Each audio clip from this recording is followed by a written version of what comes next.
আসসালামু আলাইকুম আব্দুল্লাহ। প্রিয় দর্শক, কেমন আছেন? আশা করি ভালো আছেন। প্রিয় দর্শক, ইতালির ভিসা পেতে বাড়তি অর্থের প্রয়োজন নেই, এমনটি জানিয়েছেন পররাষ্ট্র মন্ত্রণালয়। দেখতে পাচ্ছেন এখানে এই প্রতিবেদনটি 7টা আগস্টের 11 তারিখ এই প্রতিবেদনটি প্রকাশিত হয়েছে। চলুন বিস্তারিত জেনে নিই। প্রিয় দর্শক, ইতালিতে অভিবাসনের জন্য আগ্রহীদের কেবলমাত্র সরকারি কনসুলার ও প্রশাসনিক ফি ছাড়া অন্য কিছু পরিশোধের প্রয়োজন নেই বলে জানিয়েছে পররাষ্ট্র মন্ত্রণালয়। সোমবার 11 আগস্ট পররাষ্ট্র মন্ত্রণালয় এক বিজ্ঞপ্তিতে এই তথ্য জানায়। এতে উল্লেখ করা হয়, ইতালি সরকার ফ্লুসি ডিক্রি কর্মসূচির অধীনে ইউরোপীয় ইউনিয়নের বাইরের দেশগুলো থেকে মৌসুমি ও অমৌসুমি খাতে কর্মী নিয়োগ করে থাকে।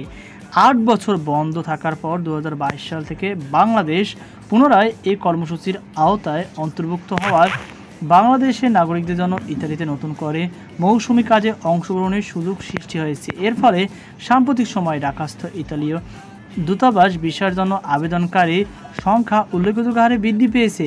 ইতালির দূতাবাস মুলতবি থাকা নুলা ওস্তা তথা ওয়ার্ক পারমিটগুলোর দ্রুত নিষ্পত্তির বিষয়টি দুই পক্ষেই গুরুত্বের সঙ্গে বিবেচনা করছে।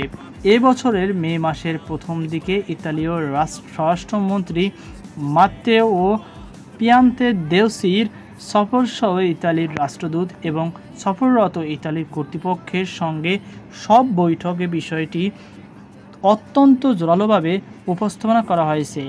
ইতালির স্বরাষ্ট্রমন্ত্রী অমীমাংসিত ভিসা আবেদন প্রক্রিয়ায় এই দীর্ঘসূত্রিতার নিরসনে তাদের সরকারের প্রতিশ্রুতি ব্যক্ত করেছেন। ইতালীয় দূতাবাস তথ্য অনুযায়ী 2024 সালে ইতালীয় সরকার ল ডিক্রি নম্বর 145 জারি করে।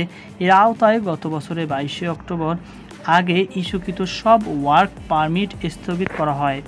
এই নতুন আইনের বিধান অনুযায়ী কেবল প্রাদেশিক কর্তৃপক্ষের অনুমোদন পাওয়ার সাপেক্ষায় ঢাকাস্থ ইতালীয় দূতাবাস ভিসা অনুমোদন বা বাতিলের সিদ্ধান্ত নিতে পারে।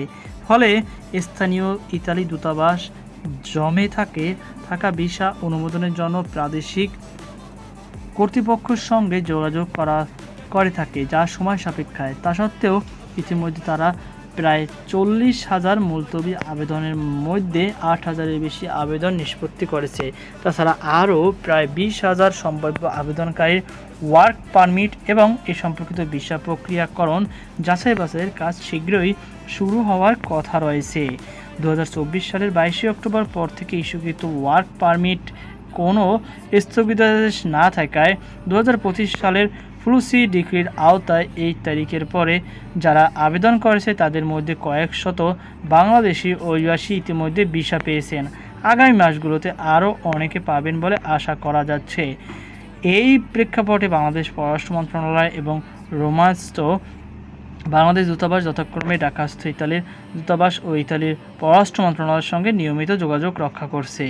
তো প্রিয় দর্শক, আশা করি আপনারা বুঝতে পেরেছেন। এখানে বিজ্ঞপ্তিতে বলা হয়েছে, ইতালিতে অভিবাসনের জন্য আগ্রহীদের কেবলমাত্র সরকারি কনসুলার ও প্রশাসনিক ফি ছাড়া অন্য কোনো কিছু ফি প্রয়োজন নেই। যারা অসাধু ব্যক্তিদের কাছে উল্লেখিত ফি ছাড়াও লাখ লাখ টাকা পরিশোধ করছেন, তাদের জ্ঞাতার্থে জানানো যাচ্ছে যে এই অর্থ ভিসা প্রক্রিয়াকে দুর্নীতির প্রভাবে প্রভাবিত করার জন্য ব্যবহৃত হতে পারে, যার ফলে তাদের ভিসা বাতিল হতে পারে, এমনকি আইনি জটিলতা দেখা দিতে পারে। এর ফলে সঠিক কাগজপত্র জমা দিয়েছেন বা দেবেন এমন আবেদনকারীদের কাগজপত্র বাছাই করতে দীর্ঘ সময় লাগতে পারে এবং দরুন ভিসা পেতে বিলম্ব ঘটছে বা ঘটতে পারে। তো আশা করি আপনারা বুঝতে পেরেছেন। তো এই ছিল আমার সর্বশেষ আলোচনা। সকল আল্লাহ হাফেজ।